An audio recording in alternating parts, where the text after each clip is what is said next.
एक भीड़ आती है, पुलिस चौकी को घेरती है, कारागार से आरोपी को निकालती है और हजारों की भीड़ आरोपी को मार डालती है। हत्या की एक ऐसी कहानी जो ये सोचने पर मजबूर कर देती है, क्या इस देश में आज भी कबीले का कानून चलता है? इस घटना की बेपर्दा तस्वीर आप देख नहीं पाएंगे, इसलिए हमने इसे छिपा दिया।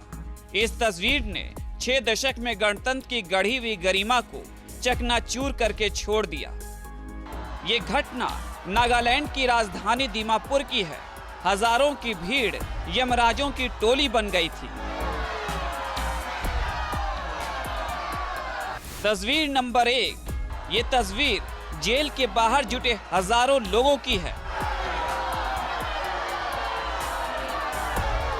तस्वीर नंबर 2, ये तस्वीर जेल से बाहर निकालकर उसे नग्न अवस्था में भीड़ के बीच छोड़ दिए जाने की है।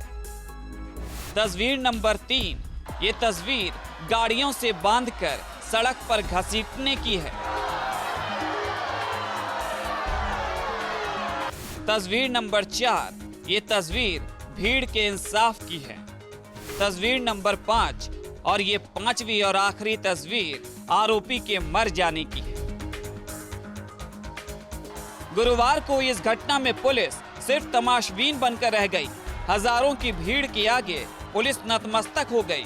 भीड़ अपने हिसाब से फैसला कर रही थी और पुलिस बेबस मूर्ति की तरह देख रही थी। सैयद फरीद खान को पहले इस जेल से बाहर निकाला जाता है और 5 घंटे तक शहर में घुमाने के बाद उसे फांसी पर लटका दिया जाता है बीच चौराहे पर।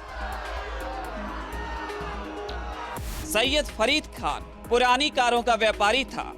फरीद खान असम से नागालैंड व्यापार करने आया था। मूल रूप से फरीद बांग्लादेश का नागरिक था। आरोप है कि 23-24 फरवरी को फरीद ने लड़की से कई बार रेप किया। 20 साल की नागा लड़की दीमापुर में रहती है। 25 फरवरी के दिन आरोपी को पुलिस गिरफ्तार कर लेती है, लेकिन स्थानीय लोग सजा की मांग करने लगते हैं। इसने कितना मारा इसका कोई हिसाब नहीं। पुलिस देखती रही बीच सड़क पर कानून का चीरहरण होते हुए। पुलिस कुछ नहीं कर पाई हवा में गोली चलाने के सिवा, लेकिन इस गोलीबारी में भी 4 लोग जख्मी हो गए। अस्पताल में एक की मौत हो गई। दीमापुर में लोग ये बर्दाश्त नहीं कर पा रहे थे। ये कैसे संभव है? जेल में बंद कर दिए जाने से लड़की को इंसाफ मिल जाएगा। एक लड़की जिसकी आत्मा तक को सैयद फरीद खान ने नोच डाला था, उसे मौत क्यों नहीं दी जाए? 26 तारीख से आग की तरफ फैलती गई खबर और उससे भी तेजी से फूटने लगा था लोगों का गुस्सा। पुलिस ये समझ नहीं पाई इस गुस्से का आकार क्या है, और जब ये फूटा तो जेल का दरवाजा टूट गया।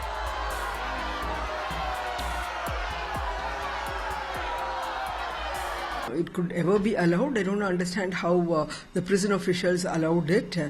No person can take law into their hands, however heinous the crime committed by the accused could be.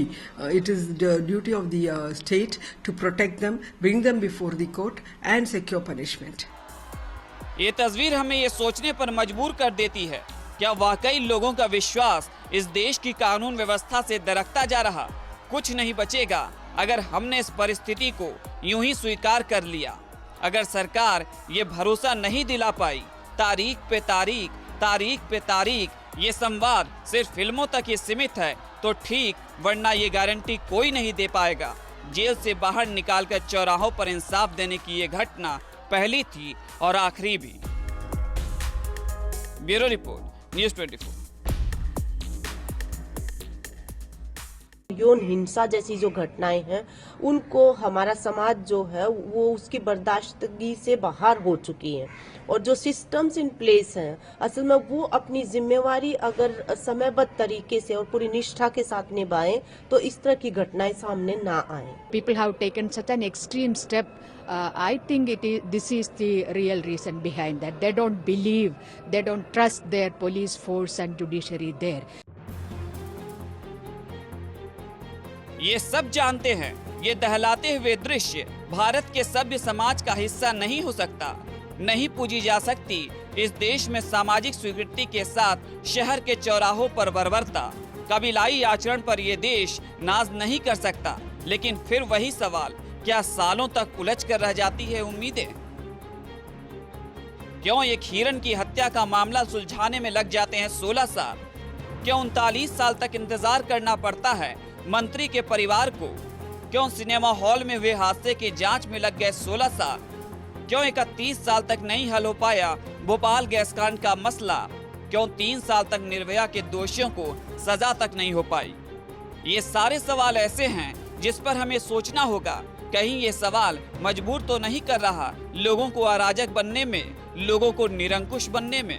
घटना के बाद जिस तेजी से केंद्र सरकार राज्य सरकार से रिपोर्ट मांग लेती है, उसी तेजी से सोचना होगा इस गुस्से का आधार क्या है। तरह का जो एक साइकोलॉजी उसमें से दिखती है, तो उससे पुलिस को भी एक समझ लेनी चाहिए कि police should not be tolerant और उनके प्रति सिंपैथी नहीं रखनी चाहिए रेपिस्ट के प्रति। और जो भी कानून से सज़ा है वो देते वक्त संवेदनशीलता से जो डिज़र्व करता है उसकी सज़ा अगर नहीं देंगे तो पब्लिक अपने हाथ में कानून लेने को भी आगे पीछे नहीं देखेगी। इस तरह का मैसेज ये घटना देती है। ये तस्वीर विचलित कर देती है, लेकिन आप इस तस्वीर से कैसे नजरें चुरा सकते हैं? किसी को 20 सड़क पर नंगा घुमाना, 20 सड़क पर ही किसी को मार डालना, 20 सड़क पर ही उसे फांसी दे देना, इस लोकतंत्र में ये कतई स्वीकार नहीं। अब सरकार के हिस्से में सिर्फ कार्रवाई है जो करने का वो दावा कर रही। दीमापुर के एसपी को निलंबित कर दिया गया है। दीमापुर के जेल अधीक्षक को निलंबित कर दिया गया है। कई इलाकों में आज भी धारा 144 लागू है। सरकार इस घटना की उच्च स्तरीय जांच कराने वाली है। मौके से निपटने के लिए अतिरिक्त बलों को भी भेजा जाएगा। सीसीटीवी फुटेज की अब जांच हो रही है। नागालैंड के बाद असम में भी हाई अलर्ट है। इस संबंध में आवश्यक निर्देश दिए जा चुके हैं संबंधित अधिकारियों को, और वहां पर जो भी फोर्स की मुकम्मल व्यवस्था होनी चाहिए वो हो चुकी है। ये एक ऐसी घटना है जिसने ये सोचने पर मजबूर कर दिया है, क्या वाकई इस देश में भरोसे की दीवार कमजोर होने लगी है, जो इजाजत देता है लोगों को अपने कलाइयों के जोर का इस्तेमाल करने के लिए। जितनी देर हो रही थी आरोपी को सजा देने में, उतना ही बड़ा फैसला ले रही थी दीमापुर की भीड़। होते होते गुरुवार की शाम वो फैसला ले चुकी थी। जिस जेल पर सीआरपीएफ के जवानों का पहरा होता है, जो सबसे सुरक्षित माना जाता है, उसकी दीवार हजारों की भीड़ के सामने कमजोर हो चुकी थी। इस सामूहिक आक्रोश के सामने नतमस्तक हो चुकी थी पुलिस की पूरी पलटन। देखिए, जो दीमापुर में ये हादसा हुआ है, मैं इसमें कोई आश्चर्य की बात नहीं समझ रही हूँ, कोई ताज्जुब नहीं है, क्योंकि जो हालात आज हमारे देश के चल रहे हैं और जिस तरह से कानून अपनी प्रक्रिया में चल रहा है, जिस तरह कानून काम कर रहा है, तो वो दिन आ चुका है कि लोगों को अब अपने कानून अपने हाथ में लेना पड़ेगा, और लोगों ने लिया है। इसमें कोई ताज्जुब की बात नहीं है। अब किसी के हिस्से में कुछ नहीं, लेकिन सवाल सीधा है, क्या सजा मिलने में देरी से फूटा लोगों का गुस्सा? क्या रेप की बढ़ती घटनाओं ने लोगों को खुद फैसला लेने के लिए मजबूर कर दिया है? क्या महिला सुरक्षा पर सरकार के दावों से जनता उब चुकी है? अगर ये सब झूठ है तो सरकार को बताना होगा क्यों टूटे लोग रेप की आरोपी पर आदमखोर की तरह, क्यों इस बर्बर इंसाफ में सबने दी अपनी हिस्सेदारी। Bureau report, news 24।